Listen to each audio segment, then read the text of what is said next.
দেখুন, ভারতীয় জনতা পার্টি বিশ্বের সর্ববৃহৎ পার্টি। সেই পার্টির কেন্দ্রীয় নেতৃত্ব আমাকে এই আবার লোকসভা নির্বাচনে লড়ার সুযোগ দিয়েছে। এটা আমার কাছে বিরাট একটা সুযোগ, মানুষকে সেবা করার একটা অপরচুনিটি আমাকে দিয়েছে আমার পার্টি।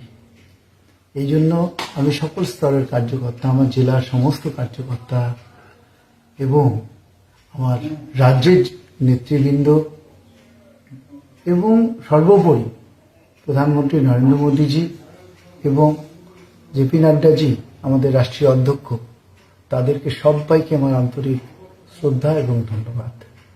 আপনারা যে সুযোগটা দিয়েছেন আমাকে, আমি চেষ্টা করব প্রাণপণে আমার তন মন ধন সমস্তভাবে আমি এই দেশের জন্য সেবা করার যে অপরচুনিটি, সেটা যেমন করব, নির্বাচনেও আমি সমস্তভাবে আমার সমস্ত কিছু দিয়ে আমি লড়ব।